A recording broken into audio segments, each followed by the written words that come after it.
Hello, welcome to Agri Time. Learn agriculture with me. Friends, today's topic agriculture question bank part 48.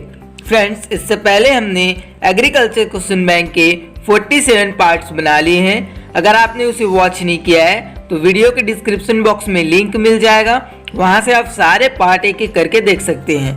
अगर आप हमारे channel पर नए हैं या पहली बार विजिट किए हैं तो चैनल को सब्सक्राइब कर लीजिए. साथ ही साथ पास में आए बेल आइकन में ऑल जरूर सिलेक्ट कर लीजिए ताकि आपको इसी तरह के वीडियोस की नोटिफिकेशन टाइम टू टाइम मिलते रहे और सबसे पहले आप एग्रीकल्चर क्वेश्चन बैंक अटेंड कर पाओ.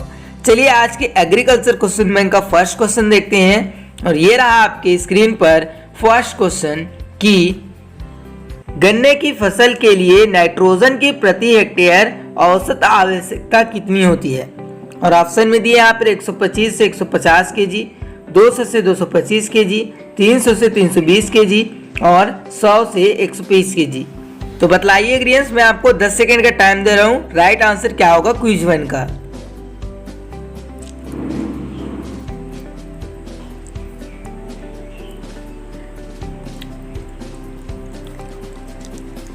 टाइम ऑफ होता है डियर एग्रियंस. और क्विज नंबर 1 का यहाँ पर जिन्होंने ए आंसर कमेंट किया है 125 से 150 केजी, उन सभी का आंसर राइट है. गन्ने की फसल के लिए नाइट्रोजन की प्रति हेक्टेयर औसत आवश्यकता 125 से 150 केजी पड़ती है. बढ़ते हैं अगले क्वेश्चन की ओर. क्वेश्चन नंबर 2 ये रहा आपके स्क्रीन पर. एक बार डाली गई जैव खाद फसल के उत्पादन में कितनी अवधि के लिए प्रभावी रहती है. यानी कि एक बार जो जैविक खाद है ना उसे अगर हम डालें तो कितने दिनों तक वो अपना प्रभाव दिखाते रहती है, ये पूछा जा रहा है. और ऑप्शन में दिए 2 से 3 वर्ष, 4 से 5 वर्ष, 1 से 2 वर्ष या फिर 5 वर्ष से अधिक. तो बतलाइए क्विज 2 के लिए राइट आंसर क्या होगा एग्रियंस.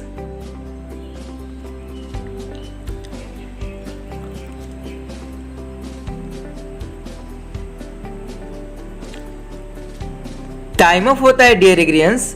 और क्विज नंबर 2 का यहाँ पर जिन्होंने ए आंसर कमेंट किया है यानी कि 2 से 3 वर्ष, उन सभी का आंसर राइट है.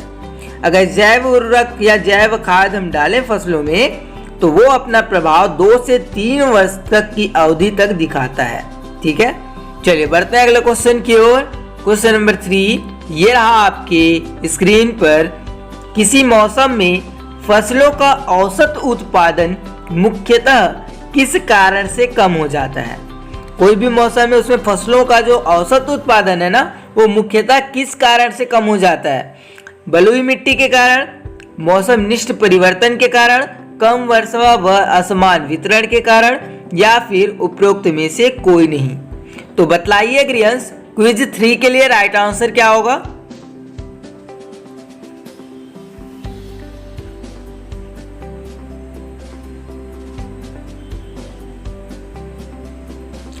टाइम ऑफ होता है डियर एग्रियंस. और क्विज नंबर 3 का यहाँ पर जिन्होंने सी आंसर कमेंट किया है यानी कि कम वर्षा व असमान वितरण, उन सभी का आंसर राइट है. कम वर्षा व असमान वितरण के कारण कोई भी मौसम में कोई भी फसल रहे उसका जो औसत उत्पादन है वो कम हो जाता है. ठीक है, चलिए बढ़ते हैं अगले क्वेश्चन की ओर. क्वेश्चन नंबर 4 ये रहा आपके स्क्रीन पर. ब्रीडर द्वारा बढ़ोतरी उत्पादित तथा सप्लाई किए गए बीज को क्या बोला जाता है. ब्रीडर द्वारा बढ़ोतरी उत्पादित तथा सप्लाई किए गए बीज को क्या बोला जाता है. आधार बीज, विश्वस्त बीज, मूलाधार बीज या फिर प्रमाणित बीज. तो बतलाइए ग्रियंस क्विज 4 के लिए राइट आंसर क्या होगा.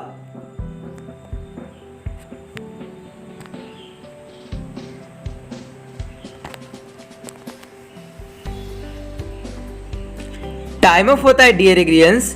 और क्विज नंबर 4 का यहाँ पर जिन्होंने सी आंसर कमेंट किया है मूलाधार बीज, उन सभी का आंसर राइट है.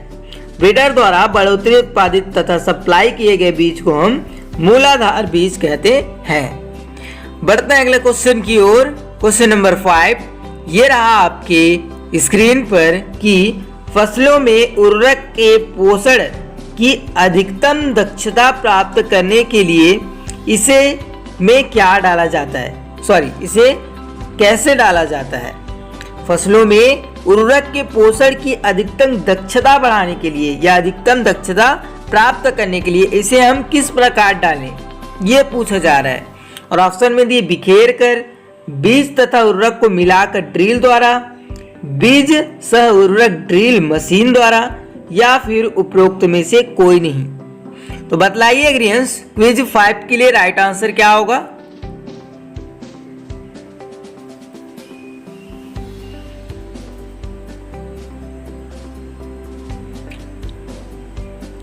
टाइम ऑफ होता है डियर एग्रीएंस। और क्विज नंबर 5 का यहाँ पर जिन्होंने बी आंसर कमेंट किया है, यानी कि बीज तथा उर्वरक को मिलाकर ड्रिल के द्वारा, उन सभी का आंसर राइट है। इससे क्या होगा, इससे हमें जो फसलों में हम उर्वरक डालेंगे वो अधिक प्रभावशील रहेगी या हमें अधिक दक्षता जो है उससे प्राप्त होगी। चलिए बढ़ते हैं अगले क्वेश्चन की ओर। क्वेश्चन नंबर 6 ये रहा आपके स्क्रीन पर। निम्न में से अमेरिकन कपास का वैज्ञानिक नाम क्या है, बॉटनिकल नेम या फिर साइंटिफिक नेम क्या है। और ऑप्शन में दे रखे हैं गोसिकम, आर्बोरियम, गोसिपियम, हर्बेसियम, गोसिपियम, बारबेंडस, या फिर उपरोक्त में से कोई नहीं। तो बतलाइए एग्रीएंस क्विज 6 के लिए राइट आंसर क्या होगा।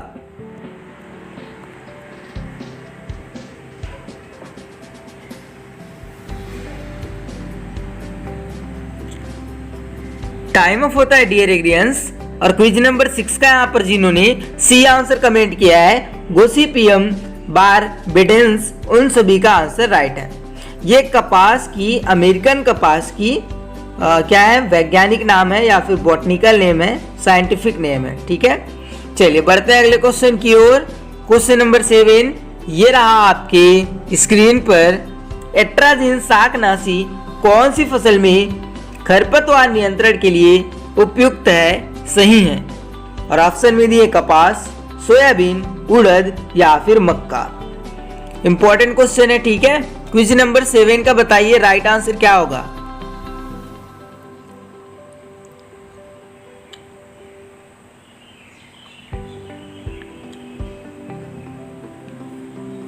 टाइम ऑफ होता है डियर एग्रीएंस। और क्विज नंबर 7 का यहाँ पर जिन्होंने डी आंसर कमेंट किया है, यानी कि मक्का, उन सभी का आंसर राइट है। और मक्का से रिलेटेड ये इंपॉर्टेंट क्वेश्चन है, मैथ से रिलेटेड। ठीक है, और पूछा क्या जा रहा था, तो एट्राजिन शाकनाशी कौन सी फसल खरपतवार में नियंत्रण के लिए सही है, सो मक्का के लिए, मेज के लिए। चलिए बढ़ते हैं अगले क्वेश्चन की ओर। क्वेश्चन नंबर 8 ये रहा आपके स्क्रीन पर। मृदा में घुलनशील लवणों की मात्रा क्रांतिक अवस्था से ज्यादा होती है तो फसल बढ़वार पर प्रतिकूल असर पड़ता है। यह मृदा क्या कहलाती है। मृदा में घुलनशील जो लवण है ना, उनकी मात्रा क्रांतिक अवस्था से ज्यादा होती है तो फसल बढ़वार पर प्रतिकूल असर पड़ता है। तो यह मृदा जो है वो क्या मृदा कहलाती है, लवणीय मृदा, तेजाबी मृदा, क्षारीय मृदा, या फिर उपरोक्त में से कोई नहीं। तो बतलाइए एग्रीएंस क्विज 8 के लिए राइट आंसर क्या होगा।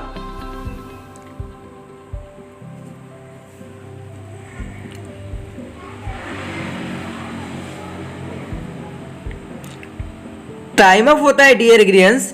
और क्विज नंबर 8 का यहाँ पर जिन्होंने ए आंसर कमेंट किया है, सैल एंड सॉइल, उन सभी का आंसर राइट है। चलिए बढ़ते हैं अगले क्वेश्चन की ओर। क्वेश्चन नंबर 9 ये रहा आपके स्क्रीन पर। कौन सी फसल को उगाने में जल भराव की आवश्यकता होती है। ऐसा कौन सा फसल है जिसमें जल भराव, उसको उगाने के लिए हमें जल भराव की आवश्यकता होती है। और ऑप्शन में दिए धान में, मक्का में, गन्ना में, या फिर कपास में। तो बतलाइए क्विज 9 के लिए राइट आंसर क्या होगा।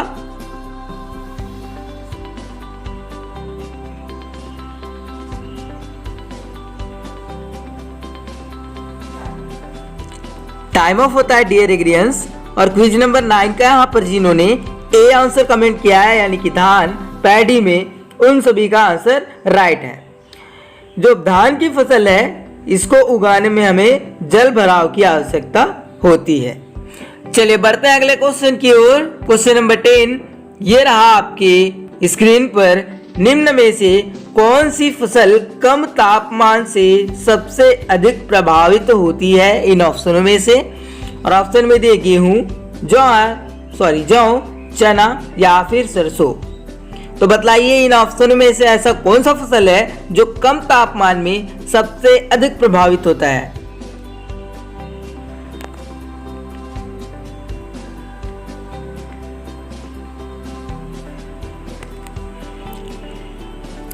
टाइम ऑफ होता है डियर एग्रियंस। और क्विज नंबर 10 का यहाँ पर जिन्होंने डी आंसर कमेंट किया है यानी कि सरसों, उन सभी का आंसर राइट है।